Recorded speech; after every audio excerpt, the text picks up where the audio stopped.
আসসালামু আলাইকুম, কেমন আছেন সবাই? আশা করি ভালো আছেন। আল্লাহর অশেষ রহমতে আমরাও ভালো আছি।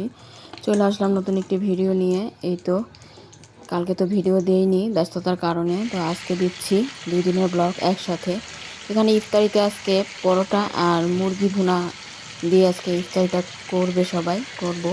তো এখানে মুরগি ভেজে নিয়েছে, মুরগি আলু ভেজে এরপরে ভুনা ভুনা করবে। এই তো মেয়ে এদিক দিয়ে শরবত বানিয়ে নিচ্ছে।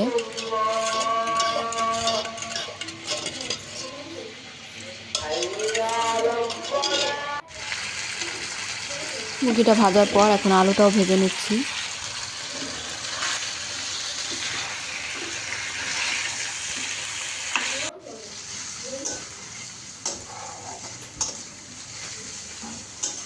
তো মুরগি আলু ভাজার পর এরপরে তো পেঁয়াজ দিয়ে পেঁয়াজটাও হালকা লাল করে ভেজে নিচ্ছি।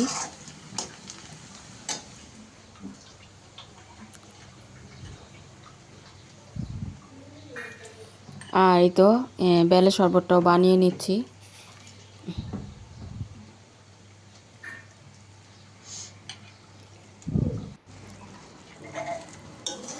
এরপর মশলা কষিয়ে নিয়ে মশলার সাথে একটা টমেটো মেয়ে দিয়ে দিল। ও আবার তরকারিতে অনেক সময় টমেটো দেয়।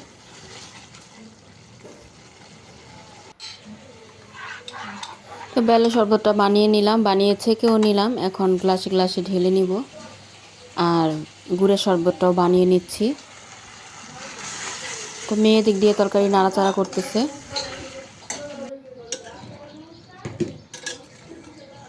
তারপর মশলাটা কষানোর পর আলু আর মাংস যে ভেজে রাখছিলাম ওগুলো দিয়ে দিলাম, দিয়ে অল্প করে ঝোলের জন্য পানি দিয়ে দিলাম। আর ছোটো মেয়ে দিক দিয়ে রুটি বানিয়ে নিচ্ছে, পরোটা বানিয়ে নিচ্ছে।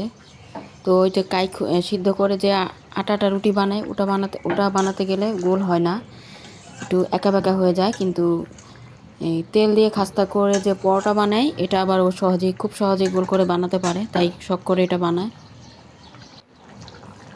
তো মাংসটা হয়ে গেছে, এখনই নামিয়ে নিব।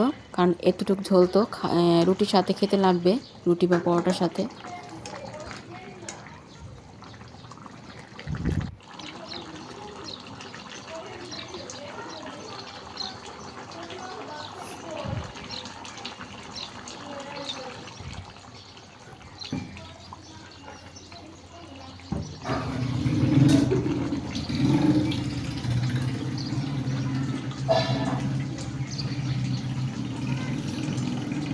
তো ইফতারি আর বেশি একটা টাইম নাই, এখনই তো মাংসটাও হয়ে গেছে। এখন এই যে অনেকগুলো পরোটা বানিয়ে নিছে, এখন পরোটাগুলো একটা একটা করে ভেজেও নিবে।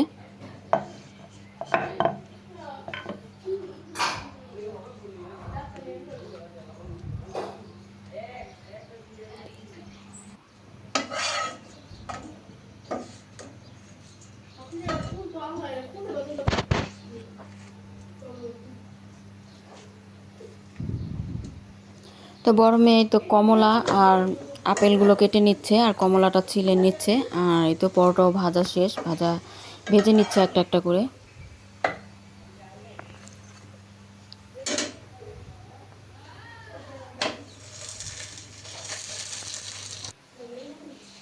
তো এরপরে তো ইফতার সাজিয়ে নিলাম, সাজিয়ে এখন ইফতারটা করে নিব। তো চারিদিকে তো আজানও দিয়ে দিচ্ছে।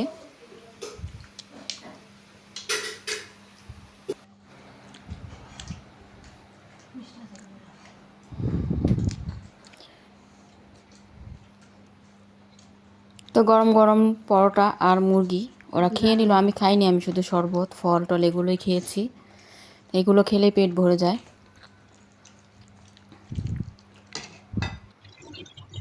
এরপরেই তো এখন জিরিয়ে চলে আসলাম রান্নাঘরে। তো মুরগি তো রান্না করা আছে, অনেকটাই রয়ে গেছে। তাই এখানে লাউ বের করছি, তো লাউ রান্না করব মাছ দিয়ে ভেঙে, আর গুঁড়া মাছ চচ্চড়ি করব। আর মেয়েদিকে চা বানিয়ে চা খাচ্ছে।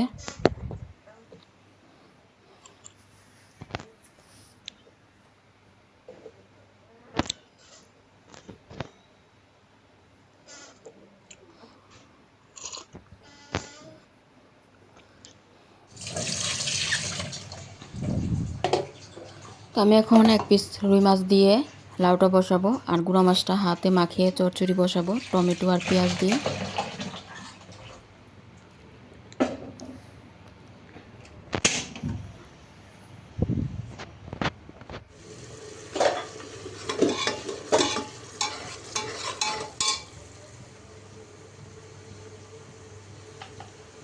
এরপর গুঁড়া মাছটাও বসাই দিলাম, এখন লাউটাও বসাচ্ছি।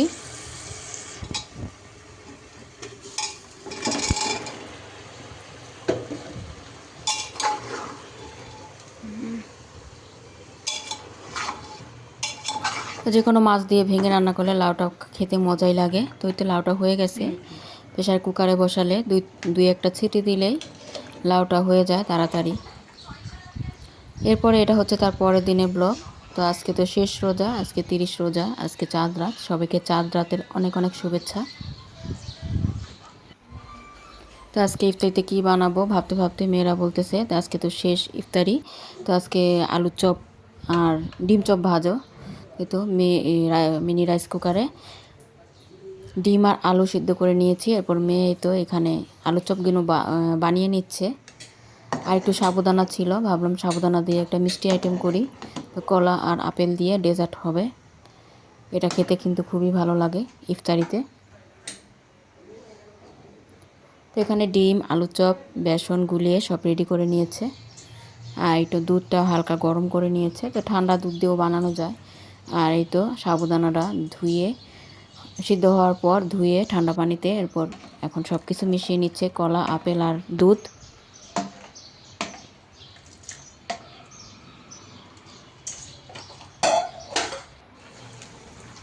তো এখন এই তো ইফতারির বেশি একটা টাইম বাকি নাই। তো এখন ডিম চপ আর আলু চপগুলো ভেজে নিচ্ছে। তো মেয়ে সব কিছু রেডি করেছে, আর মানে এগুলো সব করে আমি করতে গেলেও দেয় না, বলে আমরা করব। আর বেসনটা একটু পাতলা গোলাইছে, এজন্য একটু ছড়িয়ে গেছে ভাজার সময়। আর বড় মেয়ে তো শরবতটা বানাচ্ছে, তো ও হাতে মেহেদি পড়ছে, মাশাআল্লাহ খুবই সুন্দর হয়েছে দেখতে মেহেদিটা। এরপরে তো সব কিছু সাজিয়ে বসে গেলাম। সাবুদানার ডেজার্ট, ডিম চপ, আলুর চপ, আর দই ছিল, ওটাও বের করলাম, আর সাথে ছিল ফল।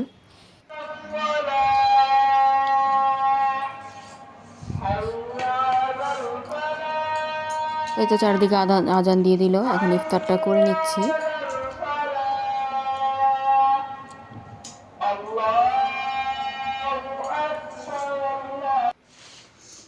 তো আজকে তো শেষ রোজার শেষ দিন। তো মেয়েরা বলতেছে একটু মুড়ি মাখা খাই।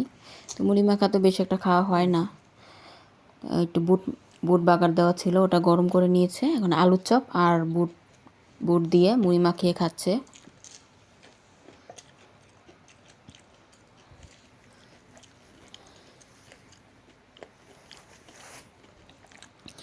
তোর বাবাও খায়নি, আমিও খাইনি, ওরা দুই বোনই খাচ্ছে বসে বসে। এরপর এখনই তো রান্না বসাবো। তো কালকের যে লাউ ছিল অর্ধেকটা মাছ দিয়ে রান্না করছিলাম, তো অর্ধেকটা কিছুটা রয়ে গেছে অল্প একটু। তো ওটা ভাবলাম আজকে মাংস দিয়ে রান্না করে ফেলি, তাহলে আর ডাল রান্না করতে হবে না। তো গরু মাংস দিয়ে এখন লাউ দিয়ে রান্না করব, আর সিম আলু ভাজি করব।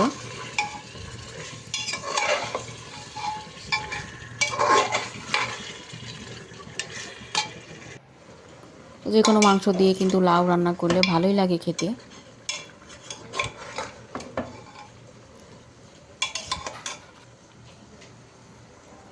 তো ভিডিও কেমন লাগলো কমেন্টে জানাবেন। লাইক, কমেন্ট, শেয়ার করে সাবস্ক্রাইব করে আমাদের পাশেই থাকবেন। তো আজকের মতো ভিডিওটি এখানেই শেষ করছি। তো সবাইকে অগ্রিম ঈদের শুভেচ্ছা, সবাইকে ঈদ মোবারক। ভালো থাকবেন, সুস্থ থাকবেন। আল্লাহ হাফেজ, আসসালামু আলাইকুম।